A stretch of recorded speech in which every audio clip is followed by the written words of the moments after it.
That's kind of ominous coming from Sean Payton, coach of the Broncos. He says we got some things to clean up offensively. They got 2 games left. You know, Chris, he wasn't asked this question. Russell Wilson was asked about it after they lost to the Patriots on Christmas Eve, about his future with the Broncos.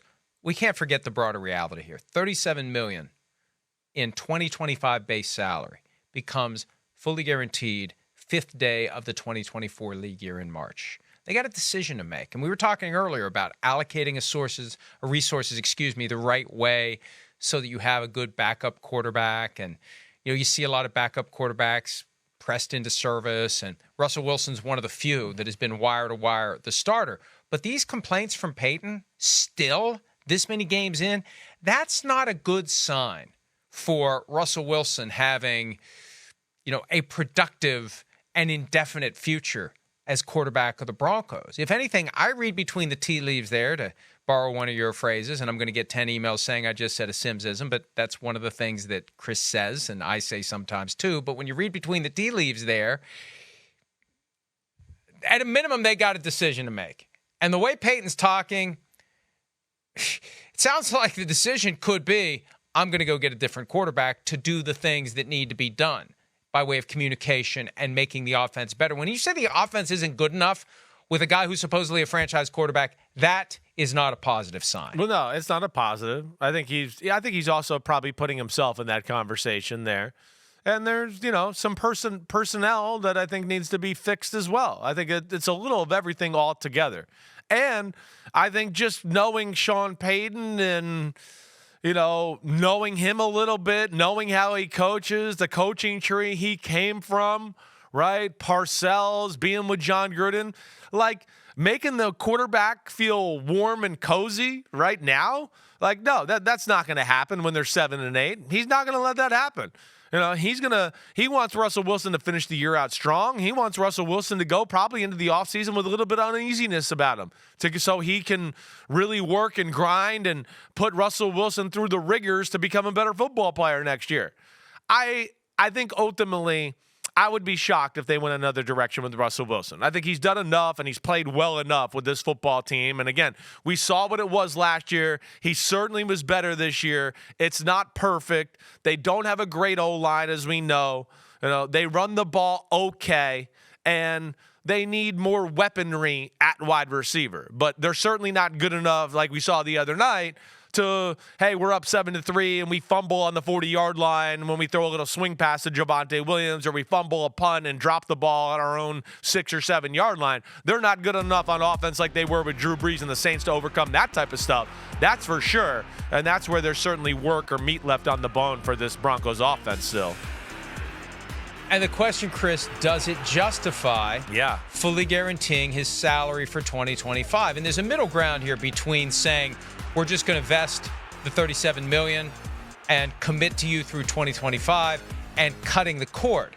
The middle ground is let's rework this deal, not reshuffle numbers and reduce cap hits and kick the can. Real trimming of the total value of the contract. An acknowledgement by Russell Wilson that it hasn't been good enough, that he isn't playing at the level that would justify guaranteeing his full salary for 2025. Even if it's as simple as removing the term that fully guarantees the salary. Move it until 2025. Get rid of the vesting 1 year in advance of the $37 million salary. I don't know that Russell Wilson or his agent Mark Rodgers would go along with that. But there is maybe a conversation to be had, and maybe some of this criticism is softening him up, or at least intended to soften him up, to be conducive to taking some sort of a restructured contract that makes it easier for the Broncos to go into 2024 as up or out, with their hands not being tied for 2025. Again, I don't know that he agrees to that, but maybe that's what he gets offered before they would say, hey, you've given us no choice here but to move on from you, because we can't guarantee your salary for 2025 until we see something better for 2024. Well, like where I'd push back against that is in a few ways. I mean, first off, was Russell Wilson been perfect? No, we know that. And do I believe, and you watch film and think, Sean Payton's still managing the offense and Russell Wilson a little bit here as we go? Sure. But I didn't expect them to have like the full array of like Sean Payton, Drew Brees offense in yet at this year with Russell Wilson still learning the system and all that. I think when you look at the big picture of things, it's been a big time positive year. Sean Payton's been phenomenal. He's done some great things. They were a beat down doggy out there in Denver. They showed some fight and of course are still in this and, need some miracles. But Russell Wilson, he's the 7th rated quarterback in football, right? He's one of the league leaders in touchdown passes. So there are positives to look at there. And then I think what you're talking about to me, see, the thing I would get scared of if you do that, it's just going to make things seem a little more uneasy and dysfunctional there. And again, who are we going to replace him with that we think is definitely going to be better than Russell Wilson?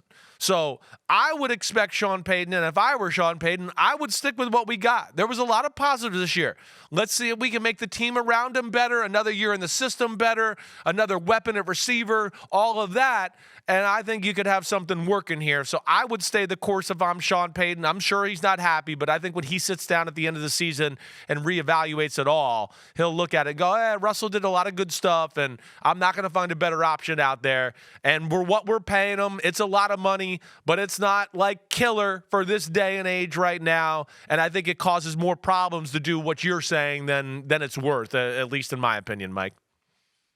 Causes short-term problems, solves longer-term problems. I guess the question is, what has Payton concluded based upon his time with Russell Wilson as to whether he can get to where he needs to be? Is there a ceiling he's bumping up against, or is there a way to unlock that and get more out of him next year? But when he uses phrases like self-inflicted problems, has to get cleaned up, focuses on communications, we might have to reduce. Is there too much in? See, that's like, can he handle this offense? Is he the guy to run this offense? Can he get everything that I need him to do? We never heard him say things like that about Drew Brees.